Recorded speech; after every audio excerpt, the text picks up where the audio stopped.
ठीक है। तो आपका हमने कहाँ तक पढ़ लिया था, अगर आप देखें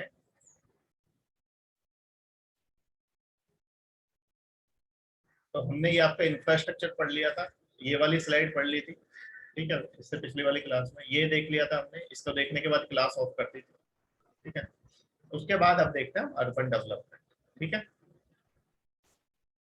अर्बन डेवलपमेंट और फाइनेंशियल रिफॉर्म्स, दो चीजें देखते हैं।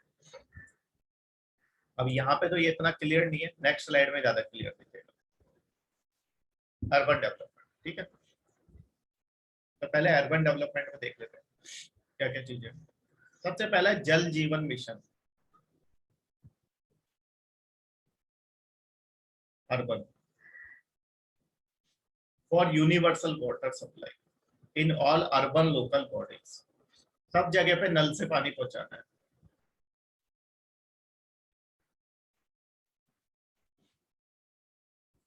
अभी सब जगह पे वाटर कनेक्शन नहीं है, ठीक है। मुंबई में भी देखोगे तो मुंबई में भी सब जगह पे वाटर कनेक्शन नहीं है, इसलिए आपको जल जीवन मिशन में हर जगह पे क्या पहुंचाना है, आपको यूनिवर्सल वाटर सप्लाई, ठीक है।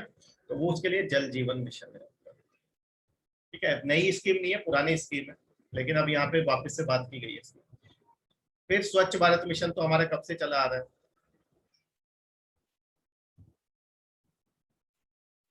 उसमें अर्बन पार्ट के लिए, अर्बन डेवलपमेंट की बात होती है ना, तो अर्बन पार्ट के लिए वापस से और पैसे दिए गए 1,41,678 करोड़ 5 साल, ठीक है, अर्बन डेवलपमेंट के लिए, अर्बन जो स्वच्छ भारत मिशन है उसके लिए। फिर एयर पोल्यूशन को टैकल करने के लिए कुछ पैसा दिया गया। ये डेटा याद रखने की जरूरत नहीं है आपको, कितना दिया गया है, क्यों दिया गया। आपको ये याद रखना है कि इस बजट में जल जीवन मिशन की बात की गई है, अर्बन स्वच्छ भारत की मिशन की बात की गई है, और आपके एयर पोल्यूशन को टैकल करने की बात की गई है। जैसे एयर पोल्यूशन पे कोई क्वेश्चन आ गया, कैसे बजट को यूज करते हैं, एयर पोल्यूशन पे कोई क्वेश्चन आ गया तो आपको पता होना चाहिए कि हाँ बजट में एयर पोल्यूशन की बात की गई है। अगर मेंस में आया तो आप ये वाला पॉइंट लिख दोगे कि हाँ भाई बजट में भी एयर पोल्यूशन को टैकल करने की बात की गई है, government is serious about tackling air pollution, ठीक है, इसलिए बजट में उसकी बात की गई है और उसके लिए फंडिंग दी गई है, ठीक है। अब इसमें कितनी दी गई है, कहाँ पे करना है, नोबडी केयर्स, आपको इतना पता है बहुत। फिर voluntary vehicle scrapping policy, voluntary vehicle scrapping policy, मतलब जब आपका पुराना हो गया व्हीकल, ठीक है, जैसे आप गवर्नमेंट देख बोलती है ना कि डीजल गाड़ियों की एक लाइफ है और एक पेट्रोल जो आपके व्हीकल्स है उनकी भी लाइफ है, तो आपको खुद को लगता है कि हाँ पुरानी हो गई, ये ज्यादा पोल्यूशन करती है, तो आप वॉलेंट्री व्हीकल स्क्रैपिंग पॉलिसी, ठीक है, उसको स्क्रैप में डाल सकते हो, ठीक है, ये भी गवर्नमेंट लेके आई है, ठीक है, ताकि पॉल्यूशन ना फैले, ठीक है। जो मैं आपको डॉक्यूमेंट दूंगा उसमें ये थोड़ा सा डिटेल में लिखा हुआ है, वो से एक बार देख लेना, ठीक है। लेकिन हमारे इतना काम करनी है, हमें सिर्फ इतना याद रखना है कि वॉलेंट्री व्हीकल कब से बात चल रही थी इसकी, कि जो डीजल व्हीकल्स हैं वो एक एज के बाद उनको स्क्रैप कर देना चाहिए। फिर क्या है, गवर्नमेंट के पास तो पैसा है नहीं ज्यादा, तो पब्लिक बस ट्रांसपोर्ट के लिए क्या करे, PPP model, innovative PPP model. Innovative किस तरीके से, इस तरीके से ट्रांसपोर्ट सिस्टम को डिजाइन किया जाए कि पॉल्यूशन आपका कम हो, ठीक है, कंजेशन आपका कम हो, ठीक है, पॉल्यूशन कम हो, आपका कंजेशन कम हो, और साथ के साथ ज्यादा से ज्यादा लोग उस पब्लिक ट्रांसपोर्ट को यूज करें, वो सेफ हो। तो उसके लिए इनोवेटिव पीपीपी मॉडल लाने की बात की गई, ठीक है। पब्लिक बस ट्रांसपोर्ट, वैसे भी गवर्नमेंट के पास पता है आपको पैसा है नहीं, तो गवर्नमेंट हर जगह पे पीपीपी के लिए जा रही है, ठीक है। फिर दो मेट्रो लेके आए, metro light and metro neo, ये याद रखना प्रीलिम्स के लिए, टीयर 2 और टीयर 1 सिटीज के पेरीफ्री के लिए, ठीक है, टीयर 2 में तो पूरे में, और टीयर 1 की पेरिफेरल के लिए यानी आउटर एरिया के, ठीक है। तो metro light and metro neo याद रखना, टीयर 2 और टीयर 1 सिटीज के लिए, ठीक है। प्रीलिम्स के लिए ये वाला पार्ट इंपॉर्टेंट है आपका, दिस लास्ट में। तो प्रीलिम्स में पूछ सकता है कि मेट्रो नियो और मेट्रो लाइट किसके लिए आई है, तो टीयर 1 एंड टीयर 2 सिटीज के लिए, ठीक है, इसको हटा देते हैं। ये सब स्कीम्स पुरानी है, पहले मैंने कभी पढ़ाई थी जल जीवन मिशन अर्बन, अब दोबारा से नहीं पढ़ा रहा हूँ, ठीक है, मैं आपको स्लाइड्स दे दूंगा आप। कुछ नहीं है, स्वच्छ भारत मिशन तो आप रोज पढ़ते ही हो। फिर फिनेंशियल रिफॉर्म्स, फाइनेंशियल रिफॉर्म से देखो एफडीआई का आपको दे रखा है ये ग्राफ। एफडीआई किस तरह से आई है आपकी, ये कम हुई, फिर और कम हुई, फिर और कम हुई, फिर बढ़ी, फिर कम हुई, फिर बढ़ी, फिर और बढ़ी, फिर और कम हुई, फिर और ये बढ़ी। ठीक है, ये देखो क्वार्टर 1 में बहुत कम हो गई थी क्योंकि उस समय कोरोना चल रहा था। ठीक है, फिर धीरे धीरे इंप्रूवमेंट हुआ। ठीक है, तो ये आपका दिखा रहा है एफडीआई का ग्राफ। बता, आपको इतना याद रखो कि एफडीआई डेवलपिंग कंट्रीज में बहुत आता है,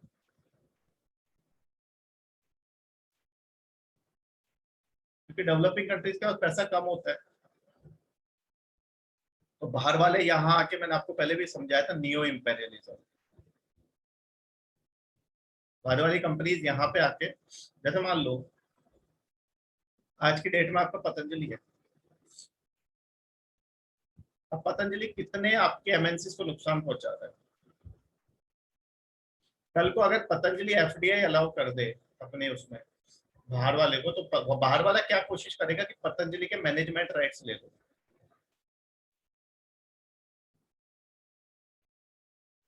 और मैनेजमेंट राइट्स लेने के बाद आप क्या करोगे, जो पतंजलि के आपके, ठीक है, जो स्वदेशी, जो आपके यहाँ के इंडिया में बने हुए आइटम्स बिक रहे हैं, उनकी जगह आप अपने वाले बेचोगे। ये लोग यही तो करते हैं, इन्होंने मैनेजमेंट राइट्स लेके एफडीआई लगा के, और जो आपका क्या करते हैं, ये आपका कंजम्पशन पैटर्न को चेंज कर देते हैं। या आपको वो चीज खिलाएंगे, वो चीज पिलाएंगे जिससे इनका फायदा हो। क्यों? क्योंकि अल्टीमेटली क्या करना है इन्होंने, इंडिया का पैसा लेके कहाँ जाना है, बाहर। तो एफडीआई जो है, एफडीआई में लोगों का इंटरेस्ट होता है मैनेजमेंट राइट्स, कि मैनेजमेंट राइट्स एक बार मिल जाए तो हम आसानी से फिर चीजों को चेंज कर सकते हैं। जबकि एफआईआई में क्या होता है, एफआईआई में मेन ऑब्जेक्टिव होता है प्रॉफिट अर्निंग। वो सिर्फ शेयर मार्केट में पैसा लगा के और पैसा कमाना चाहते हैं। तो आपका प्रॉफिट अर्निंग एफआईआई का ऑब्जेक्टिव। एफडीआई इसलिए थोड़ा सही है क्योंकि एफडीआई लंबे टाइम के लिए टिकेगा, लंबे टाइम के लिए टिकेगा, और कुछ ना कुछ तो वो आपकी इकोनॉमी में जॉब जनरेट करेगा। एफआईआई ऐसा नहीं करता, एफआईआई कोई जॉब जनरेट नहीं करता। एफआईआई सीधा है अपने शेयर मार्केट में पैसा लगाया, जैसा ये इंडिया है, आपने इंडिया के शेयर मार्केट में पैसा लगाया, और आपको पता चला कि चाइना के शेयर मार्केट में आपको उससे थोड़ा सा ज्यादा रिटर्न्स मिल रहे हैं, तो आप सारा पैसा निकाल के चाइना पे चले जाओ। इंडिया का शेयर मार्केट कोलैप्स कर गया। जब चाइना में आपको लगा कि अब चाइना से ज्यादा इंडिया में मिलेगा, फिर इंडिया में लगा दिया, आप इंडिया का मार्केट बूम कर गया। फिर जैसे ही आपको कहीं और का पता चलेगा, आप उधर मार्केट में चले जाओगे। तो ये जो होती है, ये हॉट मनी होती है। इसलिए एफआईआई तो बहुत डेंजरस है। एफआईआई और एफडीआई के लिए डिटेल में पढ़ेंगे, बैलेंस ऑफ पेमेंट। अभी के लिए इतना याद रखो कि एफडीआई इंडिया में बहुत ज्यादा आती है। ठीक है, क्यों आती है? डेवलपिंग, देखो लीस्ट डेवलप्ड कंट्रीज में तो जाएगी नहीं, वहां तो है ही नहीं कुछ। ठीक है, वहां जाके क्या करेगी? और दूसरी बात, आपको पता है लीस्ट डेवलप्ड कंट्रीज बहुत ज्यादा डिस्टर्ब रहते हैं ज्यादातर, जैसे सोमालिया ले लो, अफगानिस्तान ले लो। ठीक है, यहाँ पे इतना ज्यादा मिलिटेंसी है। ठीक है, इतना ज्यादा मिलिटेंटिज्म है कि वहां पे लगाओगे आप तो कोई, आपने फैक्ट्री लगाई, बम से उड़ा दी, या आपके सीईओ को ही किडनैप कर लिया, तो वहां नहीं जाते हैं। और वहां से क्या कमाएंगे? ये पहले भूखे नंगे देश है। तो वो कहाँ से कमाते हैं? जो डेवलपिंग है। और डेवलपिंग में दो में बहुत ज्यादा इनका इंटरेस्ट रहता है, एक इंडिया में, एक चाइना में। पॉपुलेशन बहुत ज्यादा है ना भाई। नंबर 1 पे चाइना की पॉपुलेशन है, सेकंड पे इंडिया की है। जितने ज्यादा लोग होंगे उतना ही ज्यादा आप पैसा कमा सकते हो। ठीक है, आपको कुछ भी बेचना है, ज्यादा लोग होंगे ज्यादा चीजें खरीदे। ठीक है, और मार्केट भी ऐसा ही है यहाँ का। अब घर में भले इसे खाने को नहीं हो, लेकिन एप्पल का, आपको पता, आईफोन स्टेटस सिंबल, किडनी बेच के खरीदते कई लोग। तो वही वाली दिक्कत है, उनको पता है कि यहाँ पे लोग दिखावा भी ज्यादा करते हैं, तो हम कुछ भी बेचेंगे या बेच, और लोगों का माइंड वॉश भी जल्दी हो जाता है, एड वगैरह से बहुत जल्दी इंस्पायर्ड हो जाता है। ठीक है, तो ये आपका फाइनेंशियल रिफॉर्म से पहला, तो एफडीआई हमारा काफी बड़ा है। ठीक है, दूसरा क्या है? Rationalised single securities markets code by 2020। अभी क्या है, सबके लिए अलग अलग है। जैसे सेबी, कुछ को सेबी कंट्रोल करती है, कुछ को कोई और कंट्रोल करता है। तो सिंगल मार्केट सिक्योरिटीज कोड लेके आएंगे, जो सब कंट्रोल कौन करेगा? सेबी। जैसे आपके लेबर कोड थे ना, हमने इतने सारे लेबर लॉस को रिफॉर्म करके सिर्फ 4 लेबर कोड लेके आ गए। ऐसे सिक्योरिटी मार्केट के लिए भी आप जो सिक्योरिटी मार्केट कोड है उनको रैशनलाइज करो। जैसे टैक्स में हमने जीएसटी में सब कुछ इंक्लूड कर दिया, वो रैशनलाइजेशन। तो यहाँ पे भी अलग अलग अलग लॉ है अलग अलग सेक्टर्स के लिए, तो उन सबको रैशनलाइज करने की जरूरत है। ठीक है, इतना हमारे लिए इंपॉर्टेंट नहीं है स्टॉक मार्केट, लेकिन ये पॉइंट आपको याद रहे, अच्छा नहीं रहे कोई दिक्कत नहीं। ये सेकंड पॉइंट इंपॉर्टेंट है, world class financial tech hub at GIFT. ये बनाया तो पहले ही जा चुका है, ठीक है, बहुत पहले बन चुका है। ये आपका क्या है, समझो बात को, गिफ्ट है आपका Gujarat international financial tech, Gandhinagar, Gandhinagar में। ठीक है, ये आपका क्या है, आईएफएससी है। IFSC means international international financial centre.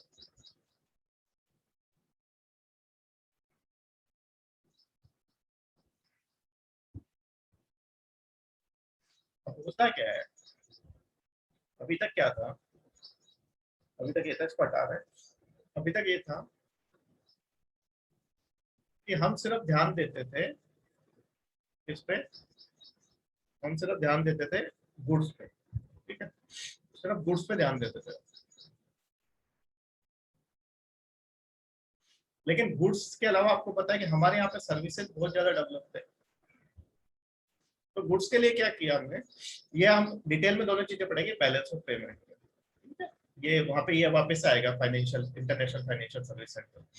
Goods में क्या है, हमने गुड्स के लिए बनाया सेज है, मतलब गुड्स की मैन्युफैक्चरिंग प्रमोट करने के लिए, एक्सपोर्ट प्रमोट करने के लिए बहुत सारी चीजें हमारे पास, जिनमें एक सेज एक्ट भी है, स्पेशल इकोनॉमिक जोन्स।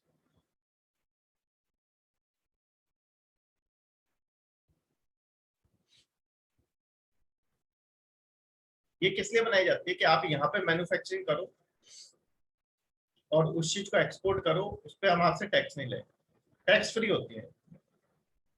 इसलिए प्रमोट करने के लिए, मैन्युफैक्चरिंग को प्रमोट करने के लिए, एक्सपोर्ट को प्रमोट करने के लिए। लेकिन ऐसा हमारे यहाँ सर्विसेज को लेके कुछ नहीं था कि जहाँ पे हम सर्विसेज को प्रमोट कर सके, लोगों को यहाँ इनवाइट कर सके कि अपने सेंटर खोलो, हम आपको टैक्स में कर देंगे। तो इसलिए पहला जो सर्विसेज को लेके पहला खोला गया, वो खोला गया गिफ्ट, गिफ्ट सिटी गांधीनगर।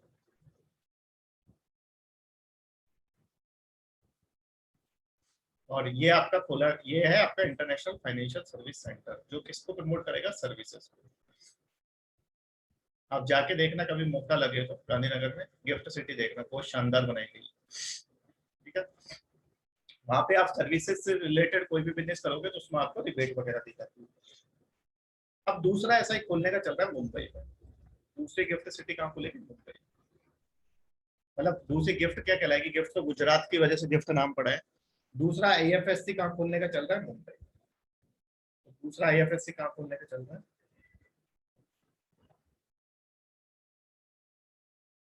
तो आईएफएससी का मेन ऑब्जेक्टिव क्या है, सर्विसेज को प्रमोट करना, क्योंकि आपको पता है इंडिया सर्विसेज में बहुत आगे है। तो इसको सर्विस हब भी बनाना है, मैन्युफैक्चरिंग हब के साथ साथ सर्विस हब भी बनाना।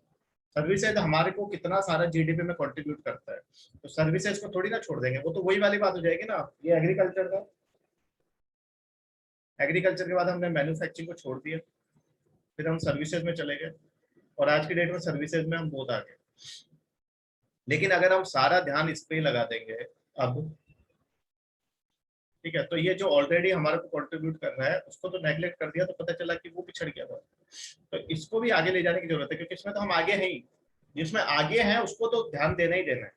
जो पीछे रह गया है जिसमें उस पर ध्यान दो, लेकिन जो आगे जो आपको कमा के दे रहा है उसको थोड़ी ना आप नेग्लेक्ट कर सकते हैं। इसलिए गवर्नमेंट ने ये आईएफएससी बनाई। ठीक है, प्रमोशन ऑफ सर्विसेज की। बाकी हम इसको डिटेल में थोड़ा सा पढ़ेंगे कब में, आपके बैलेंस ऑफ पेमेंट में। ठीक है जी, फिर आपका permanent institutional framework for corporate bond market. ताकि जो आपके बिजनेसमैन है वो कॉर्पोरेट बॉन्ड इशू कर पाए अच्छे से।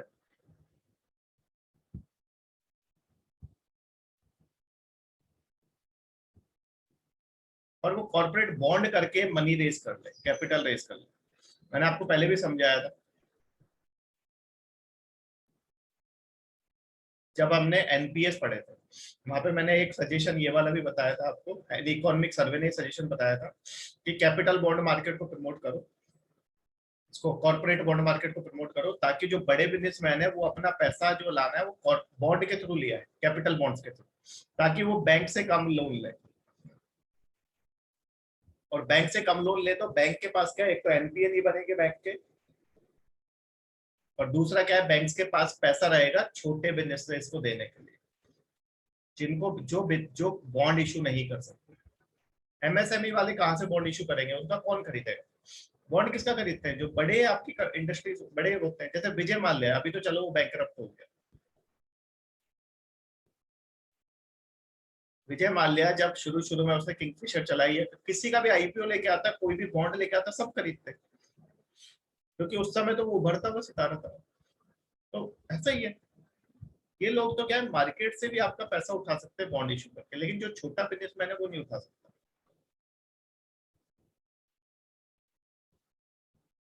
ठीक है, तो ये आपका जो है कैपिटल बॉन्ड मार्केट, ये कॉर्पोरेट बॉन्ड मार्केट प्रमोट करना है, ताकि जो आपके बड़े बिजनेसमैन है वो कहाँ से उठा ले पैसा, सीधा आपके कहाँ से, मार्केट से उठा ले, और बैंक्स पे डिपेंड करता है। फिर सेबी को रेगुलेटर बनाएंगे, किसका? WDRA।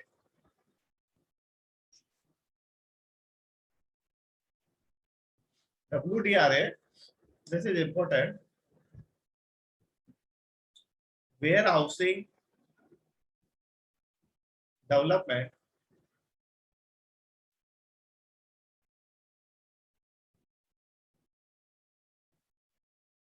And regulatory authority.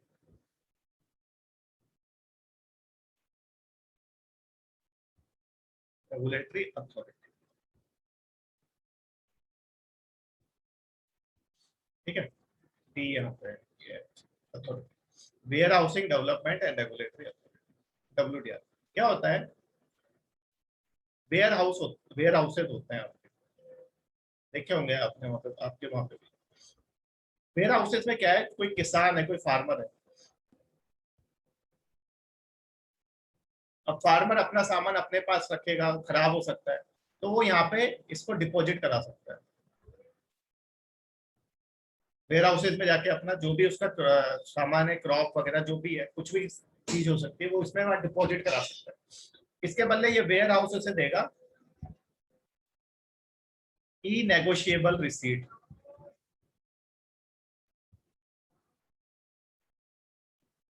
E negotiable warehouse receipt,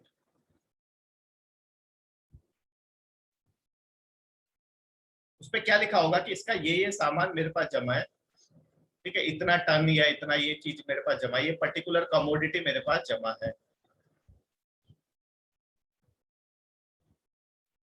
अब देखो, इससे दो फायदे हो गए, एक तो किसान उस समय अपना सामान स्टोर कहीं और करता, उसके बाद जगह नहीं है, दूसरी बात क्या है, सामान खराब हो सकता था यहाँ पे, ठीक है।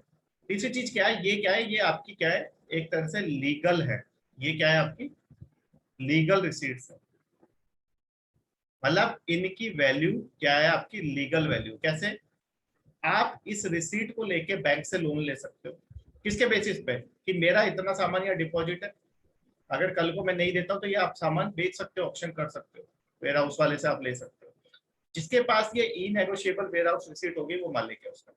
तो ये क्या कर सकता है, इस ई नेगोशिएबल वेयर हाउस रिसीट से, मान लो उस समय आपका बहुत मंदी चल रही थी और इसको अपनी डिस्ट्रेस सेल करनी पड़े, बहुत कम दामों पे अपना सामान बेचना पड़े, वो भी दिक्कत है। तो इससे बढ़िया ये वेयर हाउस में जमा करा दे, जब कीमतें बढ़े तब बेच दे, या फिर ये इसको ऑनलाइन भी किसी को बेच सकता है, ठीक है, उसको बेचेगा सामान, ये ई नेगोशिएबल वेयर हाउस रिसीट उसकी वैल्यू दिखाती है, ये उसमें नेगोशिएट कर सकता है कि मेरा इतना सामान, उसकी मैं इतनी वैल्यू लूंगा।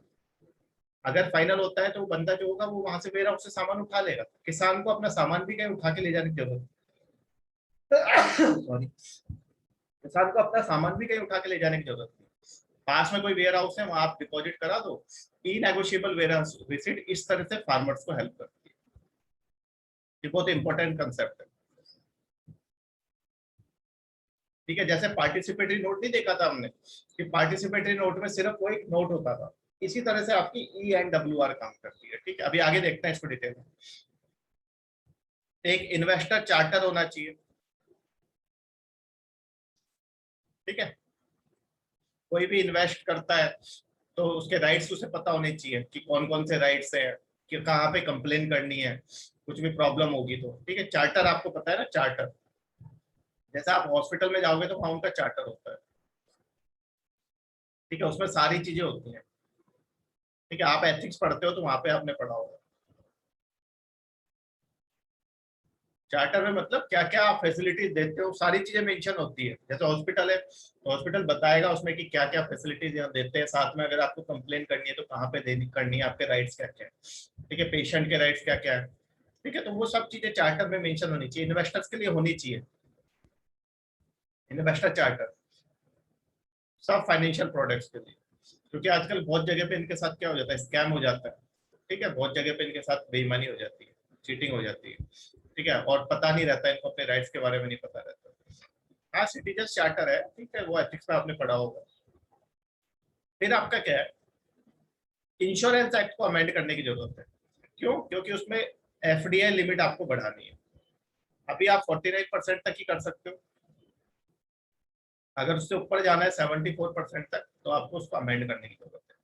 फिर लास्ट में एसेट रिकंस्ट्रक्शन कंपनी, ये हम पढ़ चुके हैं, और asset management company to resolve stress asset problem of PSP. ठीक है, इनकी बात की गई है, तो वो हम डिटेल में देख चुके हैं पहले। ठीक है, किस तरीके से ये रिजॉल्व करते हैं, किस तरीके से टेक ओवर करती है। ठीक है, तो उसमें हम नहीं जा रहे, आगे चलते हैं। अब आ जाओ, ई नेगोशिएबल वेयर हाउस रिसीट्स क्या होती है। मैंने अभी आपको समझाया, वो आप इसको पढ़ लेना एक बार, ये पूरा आपके काम का नहीं है। ठीक है, इसको एक बार पढ़िएगा। ये मैंने वो जो समझाया वही लिखा है कि वो अपना सामान डिपॉजिट कर सकते हैं। आपको इसके मेंस में कभी कोई नहीं पूछेगा, प्रीलिम्स में पूछा जा सकता है। इसमें जो काम की चीज है, आपकी काम की चीजें ये की बेनिफिट्स। ठीक है, की बेनिफिट्स आपके काम के, ये आप आसानी से लोन ले सकते हो, आपको सामान इधर से उधर ले जाने की जरूरत नहीं है, किसी को भी बेच सकते हो। ठीक है, ये देखो, with the introduction of E&WR, depositors of stocks can now avail of the benefit without visiting the warehouse where they are depositing the stocks, and they can simply make transactions even at their doorstep। कहीं पे भी बैठ के आप बेच सकते हो, वो आके वहां से उठा ले जाएगा आपका सामान। ठीक है, बैंक से आप लोन उठा सकते हो। ठीक है, तो ये दो स्लाइड बनाई है, लेकिन ये बहुत ज्यादा काम की नहीं, आपके लिए सिर्फ E&WR का आपको कंसेप्ट पता होना चाहिए किससे रिलेटेड। ठीक है, तो एक बार घर बैठ के इसको पढ़ना, कोई बहुत ज्यादा इसमें दिमाग लगाने की जरूरत नहीं है, जितना मैंने समझाया उससे ही क्वेश्चन आएगा, उससे बाहर नहीं आएगा। ठीक है, मेंस में नहीं पूछेगा कोई E&WR क्या होता है। ठीक है, प्रीलिम से पूछ सकता है, तो ये किससे रिलेटेड है, ई नेगोशिएबल वेयर हाउस रिसीट्स। ठीक है, किसको दी जाती है, कोई डिपॉजिट कराता है, कोई भी फार्मर और ट्रेडर अगर अपना सामान डिपॉजिट कराता है, ठीक है, तो वो उसके बदले उनको E&WR रिसीट, E&WR इशू किया जाता है, उसकी हेल्प से आप लोन ले सकते हो। ठीक है, उसको आप बेच सकते हो सामान को इसकी हेल्प से। ठीक है, तो इससे आपको बहुत सारे फायदे हैं, वो सारे की बेनिफिट्स यहाँ पे लिखे हैं। नहीं, एफसीआई का कोई लेना देना नहीं है, WDA एक्ट अलग है, एफसीआई इज डिफरेंट। ठीक है, एफसीआई का वेयर हाउस से क्या लेना देना, एफसीआई के खुद के स्टोरेज होते हैं। ठीक है, वो वहां पे अपना सामान जो प्रोक्योर किया होता है वो करता है। WDA एक्ट के अंडर ये होते हैं सारे। ठीक है, इसमें डिटेल में जाने की जरूरत नहीं, कोई इतना नेटिग्रिटीज में नहीं जाएगा। ई एंड आपको E&WR पता है, ये बड़ी चीज है, लोगों को नहीं पता होता है। ई नेगोशिएबल वेयर हाउस रिसीट। ठीक है, जितना काम का उतना पढ़ो, फालतू चीज में नहीं जाते हो। ठीक है, पढ़ाने को तो मैं ये सारी एक लाइन टू लाइन अभी आपको बताता, जरूरत नहीं। ठीक है ना, आपके काम की चीज क्या है, E&WR क्या होती है, क्या फायदे हैं, वो एक बार पढ़ लेना, बाकी मैंने आपको बता दिया जो एडवांटेज है। फिर आ जाओ इंक्लूसिव डेवलपमेंट। हमें उतना ही पढ़ना है जिससे हमारा पेपर निकल जाए। थोड़ा सा ज्यादा पढ़, हमने ज्यादा ही पढ़ लिया। ठीक है, जब बहुत ज्यादा पढ़ेंगे तो फिर पेपर में सिर्फ इकोनॉमी तो नहीं आएगी ना, और भी सब्जेक्ट है। एग्रीकल्चर इसके लिए इंपॉर्टेंट। इंक्लूसिव डेवलपमेंट मतलब सबका सबका साथ सबका विकास। इंक्लूसिव डेवलपमेंट का मतलब क्या होता है? सबका साथ सबका विकास। ठीक है, तो इसको हम नई स्लाइड में देखते हैं, यहाँ पे थोड़ा बड़ा दिखेगा। अच्छा, ये एक ही स्लाइड बनेगी कैसे? तो यही देखना पड़ेगा।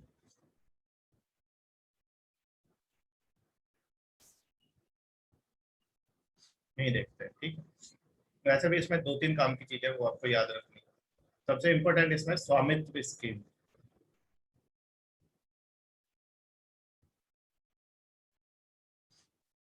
ठीक है, इसको सब स्टेट्स और यूटीज में लेके जाएंगे। स्वामित्व स्कीम, देखो ये तो एमएसपी है, तो मैं डिटेल में पढ़ाऊंगा आगे, अभी इसको चिंता करने की जरूरत नहीं। स्वामित्व नाम से ही पता चल रहा होगा आपको। स्वामित्व स्कीम क्या है कि विलेजेस में जो भी जिसकी प्रॉपर्टी है, विलेजेस में देखो डिमार्केशन अच्छे से नहीं होता है, बहुत सी प्रॉपर्टीज के पट्टे नहीं बने हुए थे। ऐसे ही जैसे मेरा गांव है, ठीक है, इन माय विलेज, मेरे विलेज का एग्जांपल देता हूँ आपको। मेरी वहां पे 4 प्रॉपर्टी है, ठीक है, जिनमें 2 के मेरे पास पेपर्स हैं और 2 के नहीं है। 2 ऐसी रोकी हुई है, ठीक है। तो अब ये रोकी तो मैंने, ठीक है, उस समय किसी से खरीदी भी थी, उसके पैसे दिए। तो इन सब का जितनी भी प्रॉपर्टीज है ड्रोन से सर्वे किया जाएगा और फिर उनको उसके पेपर्स दिए जाएंगे। स्वामित्व मीन्स उनको उनका उस पर राइट दिया जाएगा ताकि वो उसको क्या कर सके, मोनेटाइज कर सके। जैसे मान लो कोई फील्ड है, एग्रीकल्चर फील्ड है, तो एग्रीकल्चर फील्ड अगर अभी उसके नाम नहीं है तो उसको पेपर्स बना के दिए जाएंगे ताकि वो किसी को किराए पे दे सके, ठीक है। या फिर उसके कोई प्रॉपर्टी है तो वो उसको दी जाएगी ताकि वहां पे कुछ बना के वो उससे कुछ पैसा कमा सके। तो जितने भी आपके विलेजेस में जितने भी आपके प्रॉपर्टी ऐसे पड़ी हुई है जो किसी के नाम नहीं है, वो उनके नाम की जाएगी। ENWR तो न्यूज उसमें है, यूज में है, रिपोर्ट नहीं है भाई। ENWR कब से चला आ रहा है? ENWR रिपोर्ट नहीं है, ठीक है। तो स्वामित्व स्कीम में क्या किया जाएगा, विलेजेस में जो जमीन है उनके पट्टे दिए जाएंगे, ठीक है, पेपर्स, ताकि वो उस पे उनका राइट हो जाएगा, तो उसके बाद वो उसको मोनेटाइज कर सके। तो पहले स्वामित्व स्कीम याद रखना किससे रिलेटेड है, राइट, ओनरशिप ऑफ प्रॉपर्टी। तो किससे रिलेटेड है आपकी, ownership of property. Swamitva scheme related to ownership of property in villages. बस इतना याद रखना प्रीलिम्स के लिए।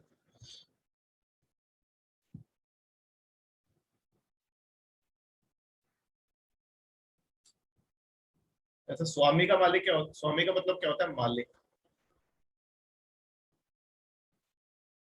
स्वामित्व का मतलब मालिकाना हक, नाम से पता चल रहा है, ठीक है। दूसरी है ऑपरेशन ग्रीन्स। पहली तो हो गई स्वामित्व, ठीक है, प्रीलिम्स के लिए आपको पता है, इतना पता होना बहुत जरूरी है, इतने से आपका काम हो जाएगा, ठीक है। Ownership of property in villages, इससे ज्यादा इसमें है भी नहीं कुछ। ऑपरेशन ग्रीन्स ये इंपॉर्टेंट है। ऑपरेशन ग्रीन, तो ऑपरेशन ग्रीन क्या है बेसिकली,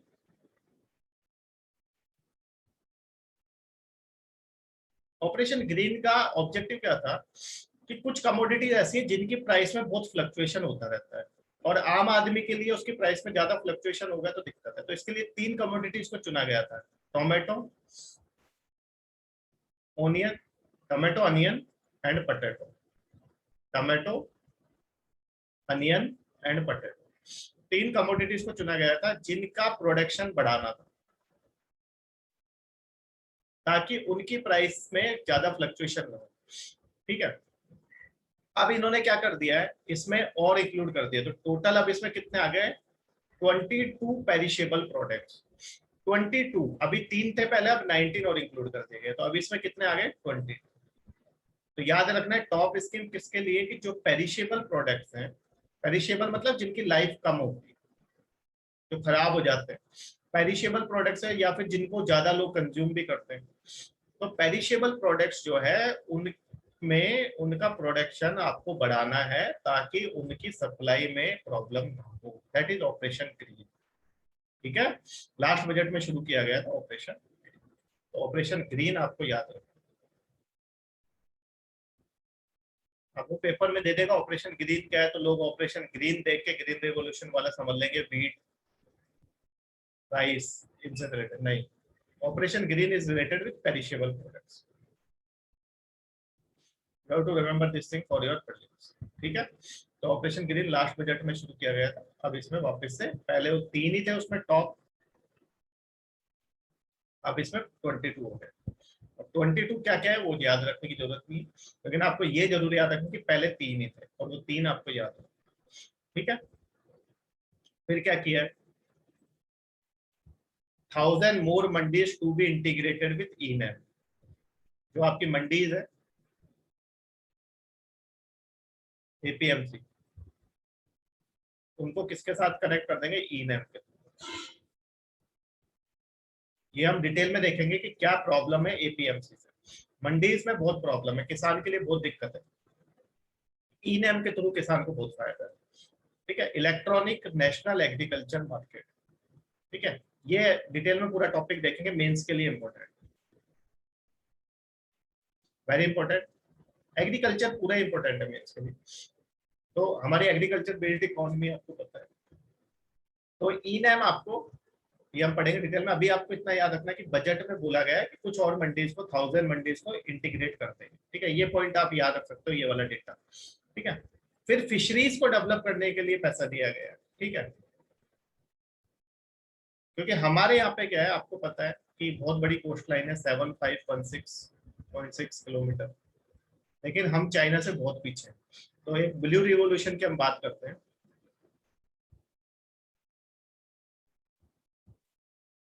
हम अच्छे से अभी तक अपने जो सी रिसोर्सेज है उनको एक्सप्लॉइट नहीं कर पाए, इसमें प्रॉब्लम हमारी है, हम नहीं कर पाए, जबकि चाइना ने बहुत अच्छे से एक्सप्लॉइटेशन किया है। ठीक है, और इसलिए उसके कोस्टल एरिया बहुत ज्यादा डेवलप है। तो हम क्या करेंगे, मॉडर्न फिशिंग हार्बर्स और फिश लैंडिंग सेंटर्स नए लेके आएंगे, जब लाएंगे तब देखेंगे क्या होता है। और एक ये इंपॉर्टेंट है प्रीलिम्स के लिए, एक seaweed multipurpose seaweed park setup किया जाएगा, कहाँ पे, तमिलनाडु। तो ये प्रीलिम्स के लिए याद रखना कि सीवीड पार्क कहाँ पे लाया जाएगा, तमिलनाडु। जैसे, ठीक है, और तो फिशरीज, हम बस इतना याद रखो कि हम ब्लू रिवोल्यूशन की बात तो करते हैं, लेकिन हम काफी पीछे अभी चाइना से। अगर हम बात करें जो आपके सी रिसोर्सेज है उनको एक्सप्लोइट करने में हम काफी पीछे। एक आर्टिकल आया था अभी थोड़े दिनों पहले इंडियन एक्सप्रेस में, मैंने आपको बोला भी था। दिक्कत क्या है, दिक्कत क्या है, जैसे सागरमाला हम लेके आए,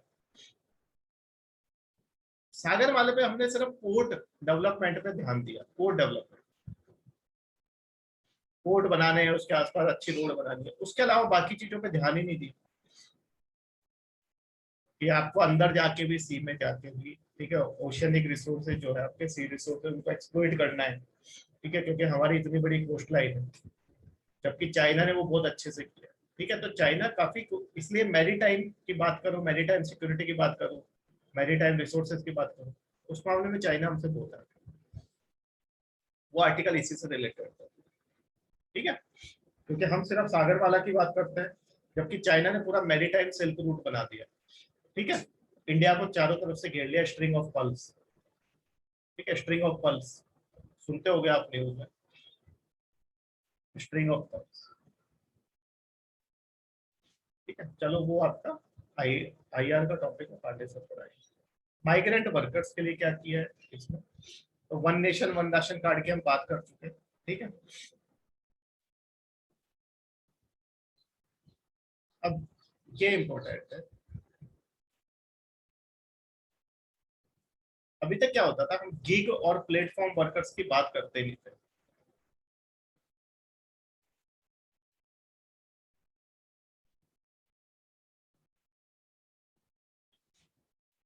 अभी तक हम गीग और प्लेटफॉर्म वर्कर्स की बात ही नहीं करते थे। जैसे आपने सुना हो तो सबरीमाला जैसे था, सबरीमाला टेम्पल पे कभी हमने ह्यूमन एंट्री को लेकर बात करी नहीं। क्यों, क्योंकि कभी कोई केस उठा ही नहीं। लेकिन जब सबरीमाला इशू उठा तो तब बात की गई कि वुमेन को एंट्री क्यों नहीं दी जा रही है, किस एज ग्रुप को नहीं दी जाती।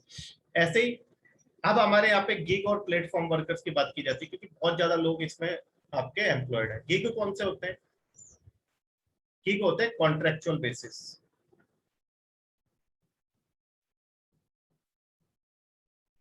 आपने कोई काम दिया किसी को, ठीक है, जैसे प्लम्बर है, प्लम्बर से आपको काम करा रहा है, आपने बुलाया उसको, प्लम्बर ने अपना काम किया और पैसा जितना बना उतना ले लिया घंटे के हिसाब से।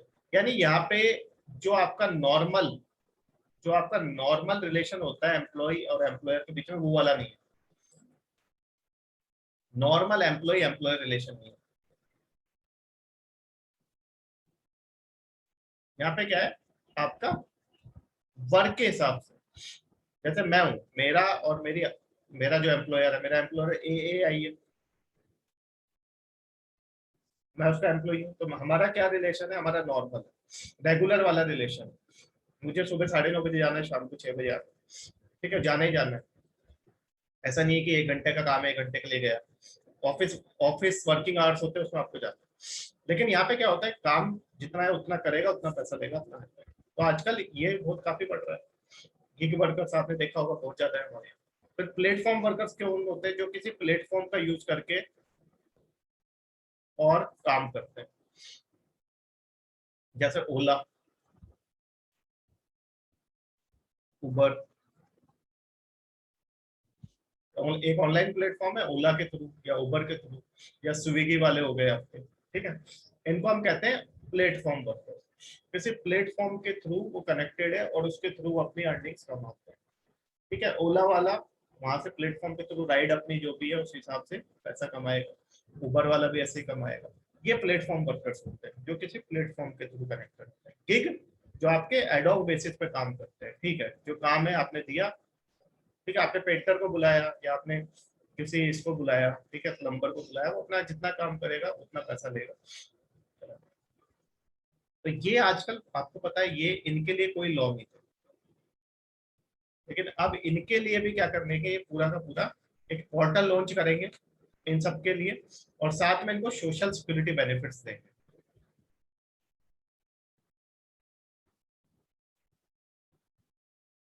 अभी तक इनको इंक्लूड ही नहीं किया जाता था, अब इनको इंक्लूड किया जाएगा। अब इनके लिए बात की गई है, तो इनको भी सोशल सिक्योरिटी बेनिफिट्स दिए जाएंगे गवर्नमेंट की तरफ से। ठीक है, तो ये आपको गिग और प्लेटफॉर्म पर करता है, ये कंसेप्ट पता होना चाहिए। ठीक है, हटा देते हैं इसको, स्क्रीनशॉट ले लो। पहले डिस्कशन होता ही नहीं था, पहले लोगों को पता ही नहीं था क्या होता है गिग और क्या होता है प्लेटफॉर्म पर। अब तो पता है हमें, क्योंकि अब तो इतना ओला उबर सब जानते हैं। फिर ह्यूमन कैपिटल की बात की गई है। ह्यूमन कैपिटल में क्या बात की गई है कि भाई आपकी मैट्रिक स्कॉलरशिप स्कीम है अभी, इसके लिए एससी के लिए, तो उसको रिवैम्प किया जाएगा, मतलब चेंज किया जाएगा, ज्यादा लोगों को इंक्लूड किया जाएगा। ठीक है, पोस्ट मैट्रिक, ठीक है, 10वीं के बाद स्कॉलरशिप दी जाती है उनको पढ़ने के लिए। ठीक है, फिर आपके सैनिक स्कूल खोले जाएंगे 100 न्यू। ठीक है, ये कोई इतना इंपॉर्टेंट डेटा नहीं है। 750 एकलव्य स्कूल खोले जाएंगे, ये इंपॉर्टेंट है। जो एकलव्य स्कूल है, ये मैंने खैर आपका उसमें पढ़ाया था करंट अफेयर्स में, लेकिन आप थोड़ा सा ये याद रखो, तो एकलव्य स्कूल ट्राइबल्स के लिए खोले जाते हैं। बस ये प्रीलिम्स के लिए याद रखना। एकलव्य क्योंकि खुद ट्राइबल था, तो ये ट्राइबल्स के लिए खोले जाते हैं। और इसमें खास बात यह है कि ट्राइबल्स के लिए तभी खोले जाएंगे जब वहां पे कोई सिग्निफिकेंट ट्राइबल पॉपुलेशन रहती है।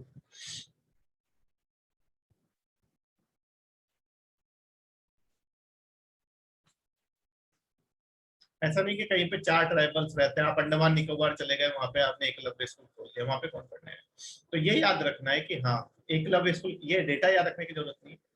ये भी डेटा याद रखने की जरूरत है। बस नए आपको अगर कोई पूछे एजुकेशन से रिलेटेड, तो आप डाल सकते हो कि एससी के लिए नई स्कॉलरशिप स्कीम को रिवैम्प किया गया है, एकलव्य स्कूल खोले जाएंगे, नए नए सैनिक स्कूल खोले जाएंगे।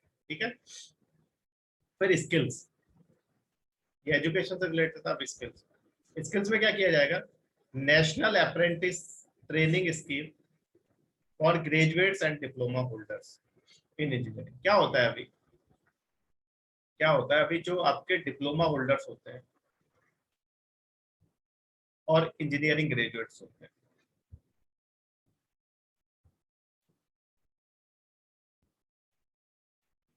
सबको तो जॉब मिल नहीं सकती गवर्नमेंट।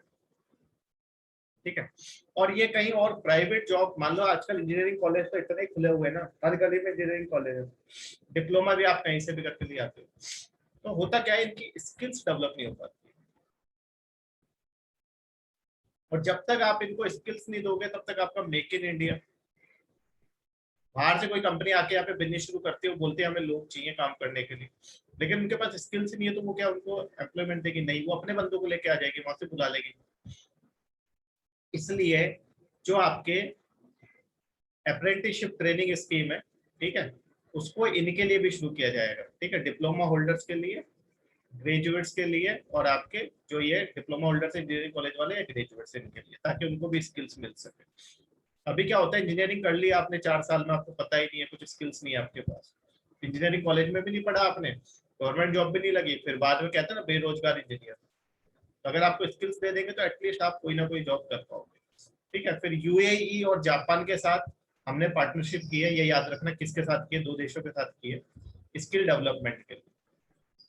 ठीक है, यूएई और जापान के साथ, ताकि यहाँ पे स्किल्स वाले आपस में जो इनको स्किल्स दी जा रही है वो वहां पे भी जाके जॉब कर सके। ठीक है, वहां पे भी उनके लिए जॉब्स ऑफर की जा सके। ठीक है, जापान वाले यहाँ पे कोई कंपनी खोलेंगे तो उसमें यहाँ के लोगों को जॉब्स देंगे जिनको उन्होंने स्किल प्रोवाइड की है, इस तरीके से होगा। फिर ये आपका जेंडर इनइक्वालिटी इंडेक्स, ठीक है, ये डिटेल में आपको पढ़ाऊंगा ह्यूमन डेवलपमेंट में, लेकिन जेंडर इनइक्वालिटी इंडेक्स समझ लो।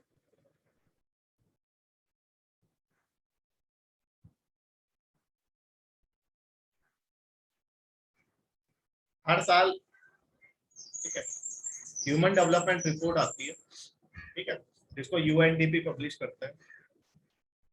उसमें एक ह्यूमन डेवलपमेंट इंडेक्स होता है एचडीआई, उसी के अंदर एक होता है जेंडर इनइक्वालिटी इंडेक्स, कि मेल और फीमेल में कितना इनइक्वालिटी। तो अगर आप देखो तो यहाँ पे पहले कम थी, फिर बढ़ी, फिर बढ़ी, फिर कम होती जा रही है। यानी आप ये ये डेटा याद नहीं रखता कितनी हो रही है, आप ये कह सकते हो कि आज की डेट में इनइक्वालिटी का गैप जो है वो कम होता जा रहा है। पहले इनइक्वालिटी यहाँ पे बहुत हाई थी मेल और फीमेल में, 2015 में, वो धीरे धीरे आपका गैप कम होता जा रहा है। और ये 2-3 आर्टिकल्स भी आपने पढ़े होंगे तो देखा होगा कि मैन और मेल और फीमेल में जो इनइक्वालिटी थी ज्यादा थी, अब वो काफी कम होती जा रही है। ठीक है, एजुकेशन उसका रीजन है, लड़के आजकल बहुत ज्यादा एजुकेटेड है, हर फील्ड में घुस रही है। ठीक है, तो इस वजह से आपका ये इनइक्वालिटी वाला थोड़ा कम होता जा रहा है। तो ये याद रखना, जीआईआई जो है आपका जेंडर इनइक्वालिटी इंडेक्स, उस पर इंडिया इंप्रूव कर रहा है, ये कह सकते हो। बेटी बचाओ बेटी पढ़ाओ, सुकन्या समृद्धि योजना, ठीक है, बहुत सारी चीजें स्कीम चलाई गई है, सबला वबला जो भी। बस ये याद रखना है कि स्टेटमेंट दे दे कि हाँ भाई जेंडर इनइक्वालिटी इंडेक्स में इंडिया इंप्रूव कर रहा है, यस इंप्रूव कर रहा है। ठीक है, फिर आरएनडी में क्या है, एक नया एजुकेशन कमीशन खोला जाएगा जिसके अंडर सब आएगा, HECI, higher education commission of India. अभी बना नहीं है, जब बनेगा तब देखेंगे। ठीक है, फिर ये पैसे दिए गए हैं कुछ आरएनडी के लिए, रिसर्च एंड डेवलपमेंट के लिए। ठीक है, ये इतने काम का नहीं है, इसमें ये वाला काम का है हमारे लिए, national language translation mission to boost internet access. ठीक है, अभी क्या होता है, हम इंग्लिश में या हिंदी में टाइप करते हैं, ठीक है, बाकी लैंग्वेज से वो अगर आपको करना हो, ठीक है, ट्रांसलेशन करना हो तो उसमें दिक्कत होती है। ठीक है, तो इंटरनेट एक्सेस को और अच्छा बनाने के लिए हर लैंग्वेज को प्रमोट किया जाएगा, किसी भी लैंग्वेज से किसी भी लैंग्वेज में आप ट्रांसलेट कर सकते हैं। ठीक है, और एक लेके आएंगे डीप ओशन मिशन। मैंने बोला ना हम कर ही नहीं पा रहे ओशियनिक रिसोर्सेज को, for ocean exploration and biodiversity conservation. ठीक है, ओशियनिक एक्सप्लोरेशन के लिए और बायोडाइवर्सिटी कंजर्वेशन के लिए भी एक नया मिशन लेके आएंगे, जब लाएंगे तब देख लेना, बाकी इतना याद रखना है ये वाला। ज्यादातर तो बजट में आपको पता है बोल बच्चन होता है, वो इतना बड़ा बजट इतनी सी देर में बोल के चले जाते हैं, वो सिर्फ डिक्टेट करते हैं, वो सिर्फ बोलते हैं, कुछ नहीं करते और डिक्टेट करते हैं, समझाते थोड़ी ना, समझाने का काम हमको दे दिया जाता है। ठीक है, उनको खुद को नहीं पता मैंने बजट में क्या बोला है। अगर आप पूछ लिया जाए निर्मला सीतारमण से कि इसका मतलब समझाओ ये क्या है, ये क्या है, कुछ ना पता हो। ठीक है, ये एजुकेशन पे 3.5% करते हैं, 6% करना है अभी। ठीक है, बता दिया था मैंने आपको। फिर फिजिकल पोजीशन, ये हम लगभग चीजें डिस्कस कर चुके हैं, फिर से कर लेते हैं। मैंने आपको बताया था स्टेट्स को अलाउ कर दिया कि 4% आप लोन ले सकते हो जीएसडीपी का। GSDP gross state domestic product, जैसे गवर्नमेंट का जीडीपी होता है नेशनल, अब अगर हम नेशनल लेवल पर बात करें स्टेट लेवल पे ग्रॉस स्टेट डोमेस्टिक प्रोडक्ट, हर स्टेट का जीएसडीपी जब आप ऐड करोगे तभी आपको जीडीपी मिलेगा ना। सारे स्टेट्स में होता है प्रोडक्शन, तो हर स्टेट का जीएसडीपी होता है, ग्रॉस स्टेट डोमेस्टिक प्रोडक्ट, उसके 4% तक वो बोरोइंग कर सकते हो, और एडिशनल बोरोइंग भी कर सकते हैं अगर जरूरत पड़े तो 0.5% ऑफ जीएसडीपी, लेकिन कंडीशन से पूछना पड़ेगा आपको। ठीक है, तो पहली चीज हो गई 4% वाला, ये याद रखना आप कि 4% तक वो क्या कर सकते हैं, बोरो कर सकते हैं। दूसरा क्या है, अभी क्या होता है कि एफसीआई को जो पैसा दिया जाता है ना फूड सब्सिडी के लिए,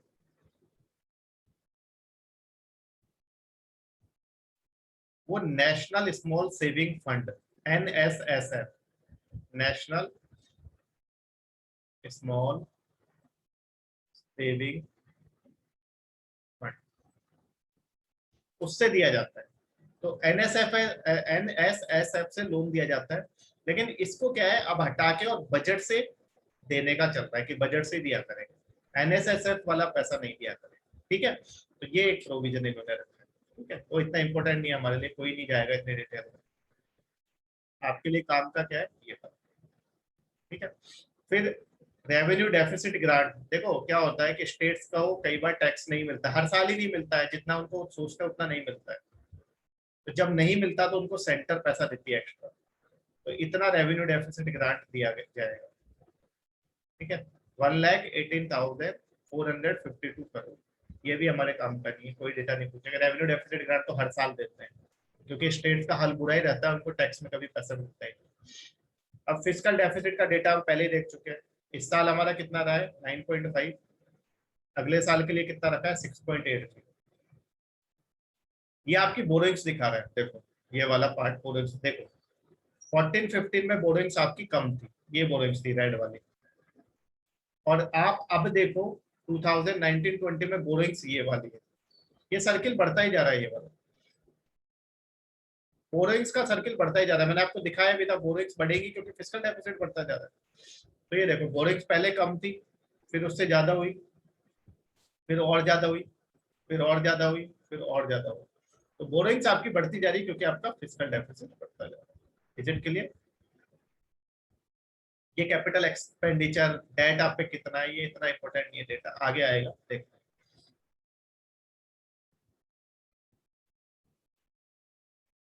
टैक्स प्रपोजल्स और इनडायरेक्ट टैक्स के लिए अलग से बनाइए स्लाइड, ये देखिए टैक्स प्रपोजल्स। तो अगर आप टैक्स प्रपोजल्स देखेंगे तो टैक्स प्रपोजल्स में सीनियर सिटीजन जो है, ठीक है, जिनकी सिर्फ पेंशन मिलती है और उस पेंशन पे इंटरेस्ट या इंटरेस्ट से कोई इनकम जनरेट होती है, उनको इनकम टैक्स रिटर्न भरने की जरूरत नहीं है, 75 ईयर्स एंड अबव वाले। ठीक है, पहला ये दिया है। फिर क्या है, अगर आपका कोई भी इनकम टैक्स में दिक्कत है, ठीक है, मतलब पहले क्या होता था काफी टाइम लगता था इनकम टैक्स असेसमेंट को, तो उसके लिए टाइम लिमिट को कम कर दिया गया है, अगर कोई भी प्रॉब्लम है उसको जल्दी आपका सॉल्व कर दिया जाएगा। फिर स्मॉल टैक्स पेयर्स के लिए एक डिस्प्यूट रिजोल्यूशन कमेटी बनाई जाएगी, जो जल्दी से जल्दी उनके जितने डिस्प्यूट्स हैं उनका निपटारा करें। फिर उसके बाद गवर्नमेंट क्या चाहती है कि जो आपका इनकम टैक्स अपीलेट ट्रिब्यूनल है, जहां पे आप फाइनल अपील करते हो, फेसलेस बना दिया जाए। फेसलेस मतलब मैंने आपको पहले भी समझाया था, फेसलेस का मतलब ऐसे जैसे मान लो मेरे टैक्स में कोई प्रॉब्लम है, मैं अपील करना चाहता हूँ, अब मैं अगर किसी से मिलने जाऊंगा या उसको पता है कि मैं कौन हूँ और वो कौन है, तो वो मुझे बुलाएगा या फोन करेगा, बोलेगा इतना पैसा मेरे अकाउंट में डाल दो या मेरे को इतना कैश दे दो, मैं तुम्हारे इस प्रॉब्लम को सॉल्व कर दूंगा, और नहीं दोगे तो हम आप पे और जुर्माना लगा देंगे। जहाँ पे मैन टू मैन कॉन्टेक्ट होगा वहां पे प्रॉब्लम होगी। तो क्या होगा, अब फेसलेस कैसे बनाया जाएगा, फेसलेस ऐसे बनाया जाएगा कि मुझे नहीं पता कि मैंने अपील कहाँ करी है, मुझे नहीं पता, जैसे अभी आप आईआरसीटीसी पे टिकट बुक कराते हो ना, आप किसी पर्सन के थ्रू नहीं करा रहे, आप टिकट बुक कराते हो सॉफ्टवेयर के थ्रू, ऐसे सॉफ्टवेयर के थ्रू आपकी अपील जाएगी, और जो ऑफिस में बैठे होंगे उनको भी नहीं पता कि किसकी तरफ से अपील आई है, वो भी आपके कांटेक्ट में नहीं रहेंगे, वो भी आपके क्या होंगे, इनकम टैक्स के अलावा जो बाकी के ऑफिशियल्स होंगे वो हायर किए जाएंगे। ठीक है, जो यही काम करने के लिए हायर किए जाएंगे, उनको ना आपसे मतलब है ना आपको उनसे मतलब है, सब किसके थ्रू होगा, सब ऑनलाइन सॉफ्टवेयर के। तो जब मैन टू मैन कांटेक्ट नहीं होगा तो आपके करप्शन होने के चांसेस बहुत कम हो जाते हैं। ये गवर्नमेंट करने जा रही है। ये गवर्नमेंट ने पिछले साल भी ये बात बोली थी और इस साल भी ये बात बोली।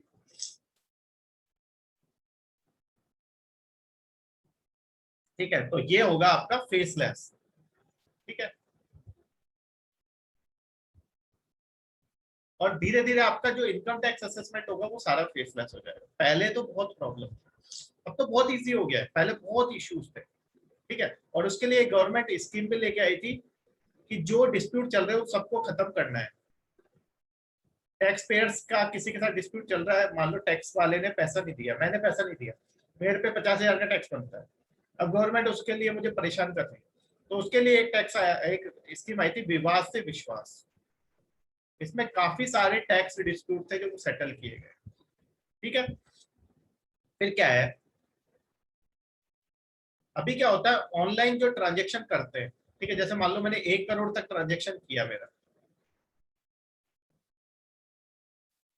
अगर मैंने 1 करोड़ तक ऑनलाइन ट्रांजेक्शन किया तो मेरी ऑडिट हो सकती है, टैक्स ऑडिट की, कहाँ दिया पैसा, किसको दिया। अब इसको बढ़ा के कितना कर दिया गया, 1 करोड़ को बढ़ा के 5 करोड़ कर दिया गया। अब आप 5 करोड़ तक ट्रांजेक्शन करोगे तो कोई दिक्कत नहीं, उससे उसके ज्यादा करोगे तो फिर आपका क्या किया जाएगा, टैक्स ऑडिट किया जाएगा। तो फायदा हो गया ना, क्योंकि डिजिटल ही करता है आजकल हर आदमी। ठीक है, फिर ये इंपॉर्टेंट है आरईआईटी और इनविट। आरईआईटी और इनविट क्या है, इसको समझिए आप। पेपर में पूछ सकता है वो आपसे प्रीलिम्स में, आरईआईटी एंड इनविट। ठीक है,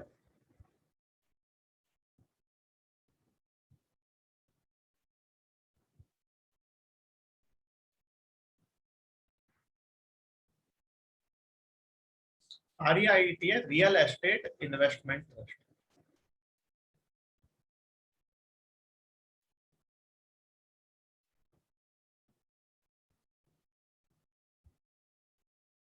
और आपका इनविट है इंफ्रास्ट्रक्चर इन्वेस्टमेंट ट्रस्ट।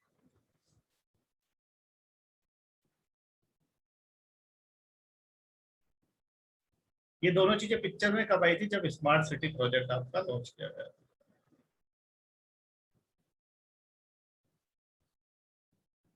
होता क्या है समझो, जैसे मान लो मैं बिल्डर हूँ, मुझे फ्लैट्स बनाना है, तो मैं क्या करूँ, ये दोनों म्यूचुअल फंड्स की तरह, they both are like mutual funds. मैं क्या करूँ, लोगों से बोलूँ कि आप मेरे फ्लैट्स में इन्वेस्ट करो। खरीदना नहीं है फ्लैट, आपने पैसा इन्वेस्ट करना है, पैसा इन्वेस्ट करना है, तो आप फ्लैट्स, ये रियल एस्टेट तो आरईआईटी, जितना पैसा आप इन्वेस्ट करोगे उसके बदले में आपको क्या दूंगा, ये इस तरह के बॉन्ड्स टाइप आपको इशू करूंगा। अब क्या होगा, ये फ्लैट्स मान लो बाद में मैंने रेंट पे गए या बिके, उसका जो आपने जितना पैसा इन्वेस्ट किया उसका परसेंटेज आपको मिलेगा। समझ गए आप बात को, जैसे म्यूचुअल फंड्स में इन्वेस्ट करते हो ऐसे ही आप रियल एस्टेट में इन्वेस्ट कर सकते हो। और मान लो कोई रोड बनानी है, इंफ्रास्ट्रक्चर से रिलेटेड कोई प्रोजेक्ट है, कोई रोड बनानी है, ब्रिज बनाना है, वहां पे इन्वेस्ट पिक्चर में आ जाएगा।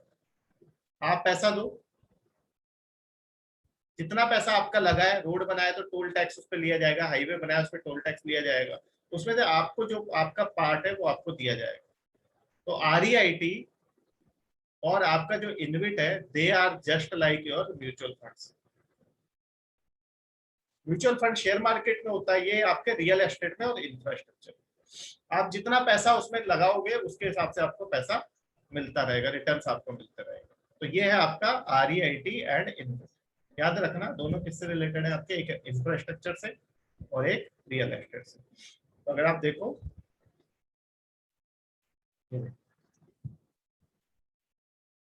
अब आपने पैसा लगाया तो प्रॉफिट होगा जो भी, उस पर आपको डिविडेंड वगैरह मिलेगा, मिलता है ना, जैसे वहां पे मिलता है यहाँ पे भी मिलेगा।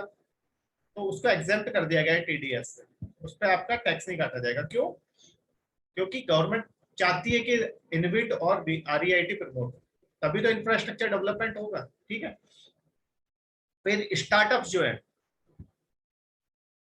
स्टार्टअप्स को टैक्स हॉलीडे और आगे 1 साल के लिए और बढ़ा दिया गया है।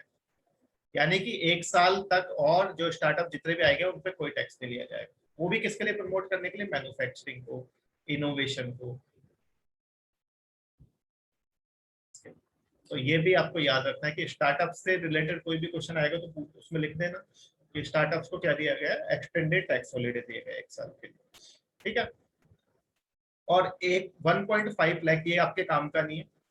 अगर आपने लोन लिया है, ठीक है, 31 मार्च 2022 तक कोई भी लोन लिया है घर के लिए, तो उस पर आपको एडिशनल डिडक्शन मिलेगा 1.5 लाख का। कि अगर किसी ने मकान खरीदा है उसके काम का है, आपके काम का है, ठीक है। इसी साल के लिए आपको, अगर आपने 31 मार्च 2022 से, ठीक है, यहाँ तक कोई भी लोन लिया है तो आपको 1.5 लाख का एक्स्ट्रा डिडक्शन मिलेगा, ठीक है। यानी इतने पे आपको टैक्स और नहीं देगा। 1.5 लाख का आपको, मैंने आपको बताया भी था कि प्रिंसिपल और इंटरेस्ट पे रिबेट मिलता है, लेकिन वो तभी मिलता है जब आप फर्स्ट टाइम लोन लेते हो। तो यहाँ पे आपने फर्स्ट टाइम लिया हो, ठीक है, तो वो तो आपका सीए बता देता है। जब आप कैलकुलेट करो, अगर आपको कभी इनकम टैक्स कैलकुलेशन में दिक्कत हो तो मुझसे पूछ लेना पर्सनली मैसेज करके। ये हमारे काम का नहीं है, वो जब आप कमाने लगोगे खुद पता चल जाएगा। जब पैसा देना पड़ता है ना टैक्स में, तो आदमी सब सीख जाता है। विवाद से विश्वास स्कीम, ठीक है, कब अनाउंस की गई थी? 2020 में। मैंने कहा था पहले की स्कीम है। क्या एम था? To settle the huge number of pending direct tax cases, ठीक है। तो scheme aims to benefit those whose tax demands are locked in dispute in multiple forums. बहुत जगह पे उनके खिलाफ केस वेस हो रखे, ठीक है। तो इसमें इनको कुछ टाइम दिया गया था कि इससे पहले आप जो आप पे टैक्सेस का जितना डिस्प्यूट है वो जमा करा दीजिए, आप पे सारे केसेस वापस ले जाएंगे, ठीक है। तो वही आपकी स्कीम थी। तो इससे इतने सारे केसेस आपके सॉल्व हुए, 4,83,000, ठीक है। तो ये टैक्स डिस्प्यूट से रिलेटेड स्कीम है, बस इतना याद रखना पेपर में। टैक्स डिस्प्यूट सॉल्व करने से रिलेटेड कोई आपसे मेंस में नहीं पूछेगा, प्रीलिम्स में इतना होता है, ठीक है। अब लिख दी है, लेकिन लिखने का मतलब ये नहीं कि सारी चीजें आपको याद होनी चाहिए, ठीक है। सब चीजें हमको याद भी नहीं करनी, हमको इतना पता होना चाहिए कि टैक्स डिस्प्यूट से रिलेटेड। विवाद से विश्वास, मतलब विवाद है, अभी डिस्प्यूट है, और उस डिस्प्यूट को खत्म करके गवर्नमेंट चाहती है कि हम में विश्वास किया जाए, हम पे ट्रस्ट करें लोग कि गवर्नमेंट हमारे साथ है, हमारे जितने भी केसेस है उनको खत्म करना चाहिए, ठीक है। तो कितना टाइम दिया गया, कब दिया गया, वो हमारे काम का नहीं है। फिर भी आप अगर ज्यादा आपको लगता है मुझे तो सब याद करना है या सब याद करूंगी मैं, तो आप पढ़ लें। फिर इनडायरेक्ट टैक्सेस, कस्टम ड्यूटी को रैशनलाइज किया जाएगा। क्यों? क्योंकि बहुत सारी जगहों पे गवर्नमेंट एग्जेम्पशंस देती है, ठीक है, बिना बात के एग्जेम्पशंस। तो जैसे जीएसटी इलाके आपने इनडायरेक्ट टैक्स को क्या किया है, रैशनलाइज किया है, ऐसे कस्टम ड्यूटी को भी रैशनलाइज किया जाएगा। बहुत सारे एग्जेम्पशंस है, उन सबको रैशनलाइज करने की जरूरत है, ठीक है।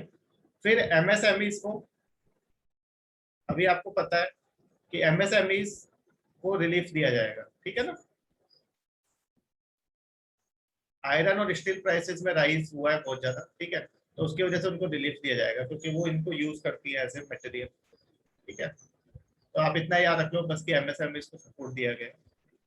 फिर रॉ मटेरियल इनपुट्स जो है उन पे ड्यूटीज को रैशनलाइज किया जाएगा, और मैन मेड टेक्सटाइल्स, ये सब चीजें हम किस में डिटेल में पढ़ेंगे, बैलेंस ऑफ पेमेंट में, कि ऐसा क्यों किया जाता है, कि रॉ मटेरियल पे बढ़ाना है कस्टम ड्यूटी या कम करना है, फाइनल प्रोडक्ट में बढ़ाना है या कम करना है, वो वहां पे देखेंगे, ठीक है। गोल्ड और सिल्वर पे भी रैशनलाइज किया जाएगा कस्टम ड्यूटी को, वो क्यों किया जाता है वो भी बैलेंस ऑफ पेमेंट में देखेंगे कि कब गवर्नमेंट बढ़ाती है कब गवर्नमेंट घटाती है। करंट अकाउंट डेफिसिट को कम करना है, ठीक है, या कम, अगर नॉर्मल है तो फिर गवर्नमेंट कम कर सकती है ड्यूटी, तो वो भी वहां पे डिटेल में देखेंगे, ठीक है। फिर ड्यूटी इंक्रीज की जाएगी किस पे, सोलर इन्वर्टर्स और लैंटर्स पे। क्यों?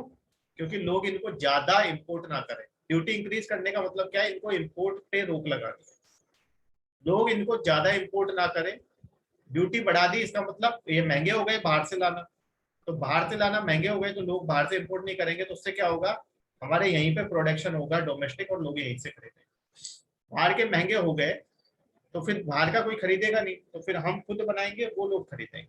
तो डोमेस्टिक प्रोडक्शन को, किसी भी चीज का डोमेस्टिक प्रोडक्शन बढ़ाना हो तो उसका कोई भी कॉम्पिटिटर है उस पर इम्पोर्ट ड्यूटी बढ़ा दो,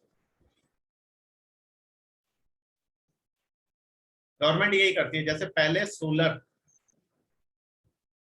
फोटोवोल्टिक सेल्स वगैरह बनाने के लिए गवर्नमेंट ने पहले यूएस से किया हुआ था कॉन्ट्रैक्ट कि यूएस हमें इंपोर्ट एक्सपोर्ट करेगा, हम यूएस से इंपोर्ट करेंगे। लेकिन बाद में जब गवर्नमेंट ने डोमेस्टिक इसका बढ़ाया कि डोमेस्टिक प्रोडक्शन करना है, तो यूएस वाले पे बहुत ज्यादा इसने टैक्स लगा दिया। ठीक है, तो जब भी आपको कोई भी चीज डोमेस्टिक प्रोडक्शन बढ़ाना है तो उसका जो कॉम्पिटिटर है उस पर इम्पोर्ट ड्यूटी बढ़ाओ। तो यहाँ पे जब इन पे ड्यूटी बढ़ेगी तो लोग बाहर वाला नहीं खरीदेंगे, महंगा पड़ेगा, तो यहीं पे डोमेस्टिक प्रोडक्शन बढ़ेगा, आत्मनिर्भर भारत वाली बात। ठीक है।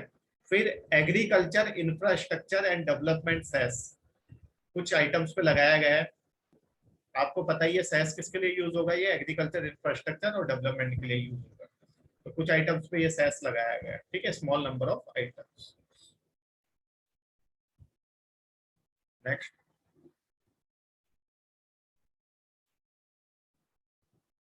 पैसा कहाँ से आता है कहाँ जाता है ये हम ऑलरेडी देख चुके हैं। ठीक है, डिटेल में देख चुके हैं। ये कम सिन सबसे ज्यादा पैसा कहाँ से आता है, मैंने आपको उस दिन भी बताया था। जीएसटी कहाँ गया, ये रहा जीएसटी से सबसे ज्यादा आएगा। ठीक है, सेकंड नंबर पे इनकम टैक्स आएगा। ये ऑर्डर मैंने आपको बताया था, याद करना है। ठीक है, ये हम देख चुके हैं डिटेल में, इसको दोबारा से देखने की जरूरत नहीं है, पुराना वीडियो देख लेना मिल जाएगा। रुपए कहाँ जाता है इसमें मैंने आपको बताया था, सबसे ज्यादा दिक्कत है हमारे साथ इंटरेस्ट पेमेंट्स को लेकर, सबसे ज्यादा यहाँ पे जाता है पैसा। ठीक है,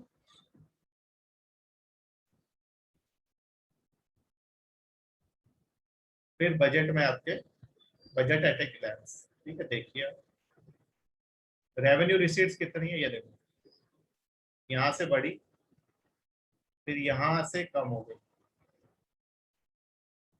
क्यों, कोरोना की वजह से। ठीक है, और यहाँ पे फिर हमने थोड़ा सा प्रोजेक्टेड ज्यादा रखा है, लेकिन देखते हैं अब आगे इतना मिल पाती नहीं मिल पाती, करोड़ में रुपीज, इतने करोड़।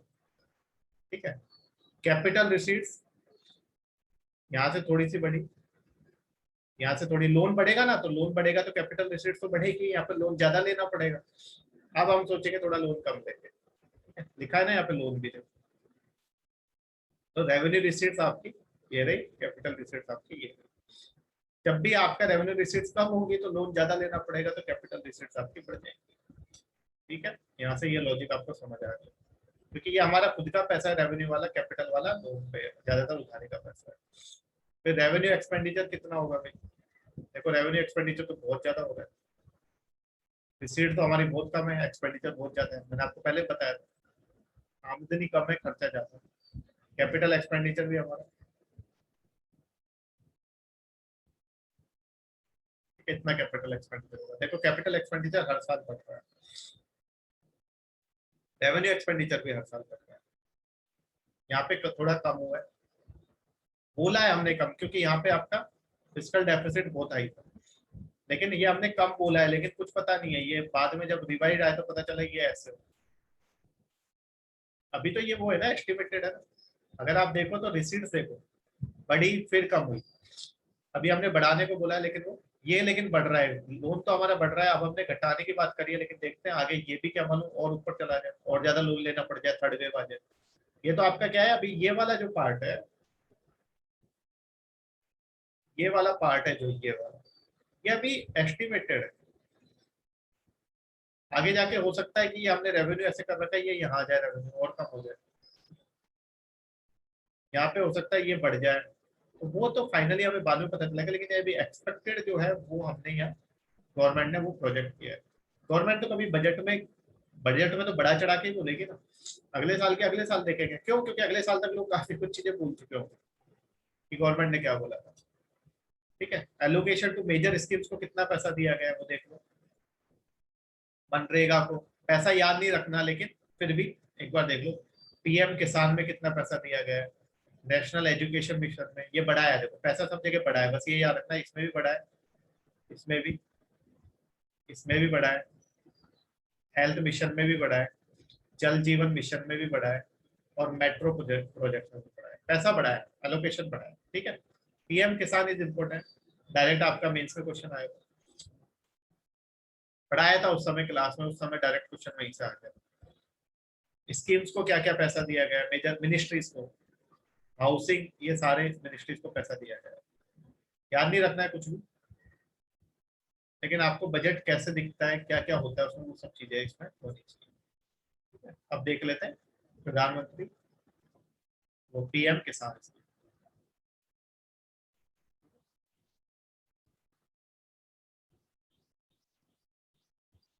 प्रधानमंत्री किसान सम्मान निधि योजना, ठीक है, फुल फॉर्म याद रखने की जरूरत नहीं, कोई नहीं पूछेगा। देखते हैं क्या है इसकी।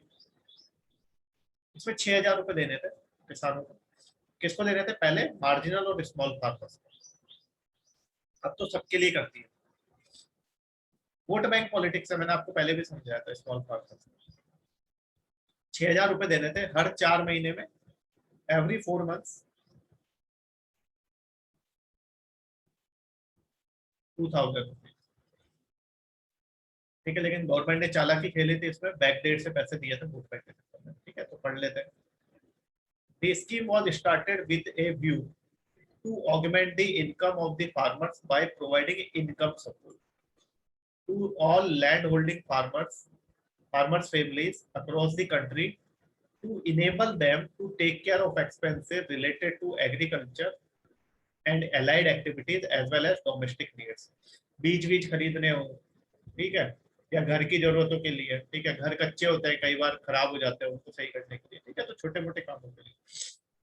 Under the scheme, an amount of rupees 6,000 per year is transferred in 3 4 monthly installments of rupees 2,000 directly into the bank accounts of the farmer।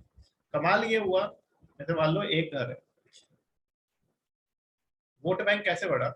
ये एक घर है, इसमें मान लो इनके पास एक जमीन है, एक घर है, इसमें 4 भाई हैं, और ये जमीन के 4 टुकड़े हो रखे हैं,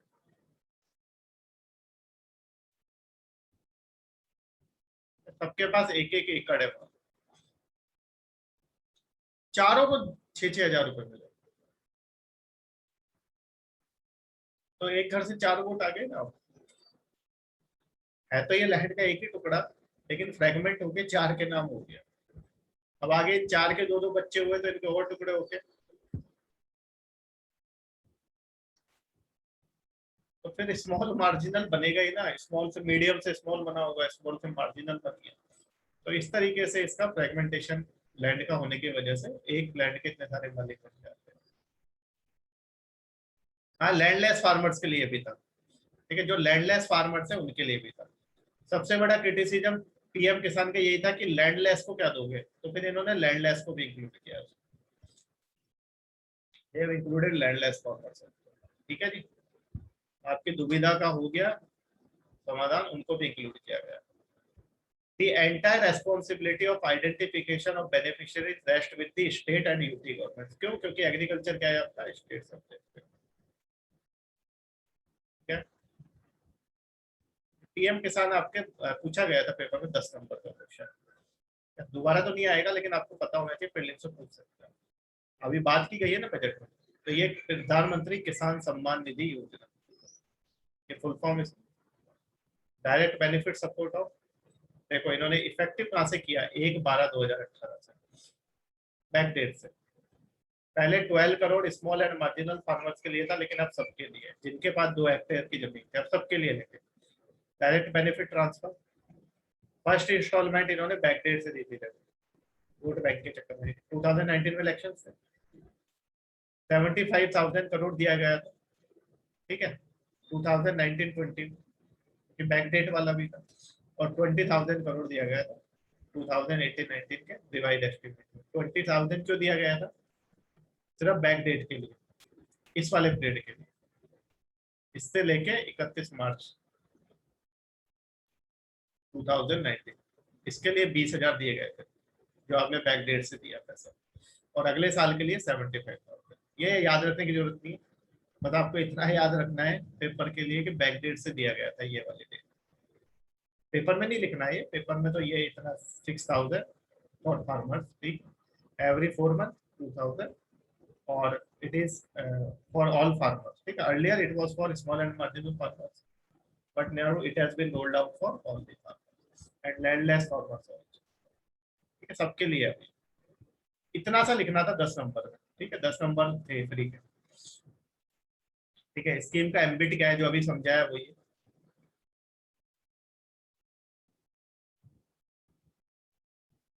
The scheme initially provided income support to small and marginal farmers' family across the country holding cultivable land up to 2 hectares. Its ambit was later expanded with effect from 1/6/2019 to cover all farmer families in the country irrespective of the size of their land. सबको cover किया गया, landless को भी cover किया गया, ठीक है। बस कुछ को इसमें से एक्सेप्शन है, वो आपको याद रखो ना रखो जरूरत नहीं है, ठीक है। एक दो एक्सेप्शन है। एक एक्सेप्शन है एफ्लुएंट फार्मर्स, ठीक है, इनकम टैक्स पे किया हो या फिर प्रोफेशनल्स और डॉक्टर इंजीनियर जिनके पास जमीन, ठीक है, तो ये वाला याद रखने की जरूरत नहीं है। कुछ को एक्सक्लूड किया गया, इतनी इंपॉर्टेंट। बाकी स्टेट्स ने भी ऐसी चलाई है भवंतर, ये भवंतर भुगतान योजना एमपी की, रईतु बंधु सबसे बेस्ट स्कीम ये है, रईतु बंधु तेलंगाना की, और कालिया स्कीम ओडिशा की, ये भी बहुत फेमस स्कीम। ये दो याद रखना प्रीलिम्स के लिए, ठीक है। भवंतर भुगतान तो नहीं पूछेगा तो, ठीक है। भवंतर भुगतान हम थोड़ा सा देखेंगे जब हम पढ़ेंगे एसेंशियल कमोडिटीज एक्ट, थोड़ा सा एग्रीकल्चर, कुछ नहीं है, ये उसी तरह की स्कीम है, लेकिन ये ज्यादा बेटर स्कीम है। इन पे इनकम सपोर्ट ज्यादा था, ठीक है, इनमें इनकम सपोर्ट काफी ज्यादा, पैसा काफी दिया गया है किसानों को, क्योंकि ये स्टेट्स की खुद की स्कीम है, स्टेट अपने हिसाब से ज्यादा पैसा दे सकता है। तो कालिया और ये जो आपकी दूसरी स्कीम है, कौन सी आपकी रईतु बंधु तेलंगाना की, काफी फेमस स्कीम्स है। लेकिन हमारे लिए स्टेट्स का इतना इंपॉर्टेंट नहीं होता, कोई डायरेक्टली आपसे कालिया और ये नहीं पूछेगा रईतु बंधु, वो आपसे पीएम किसान ही पूछे, ठीक है। Thank you. This completes your budget. Today I will share that PDF with you. PDF share करेंगे आप, तो अभी किसी को कोई डाउट है यू कैन आस्क। मंडे से हम कल से शुरू करेंगे आपका, कल से शुरू करेंगे हम आपका बैलेंस ऑफ पेमेंट, ठीक है। If you have any doubt you can ask. Budget में क्या याद रखना, क्या या नहीं याद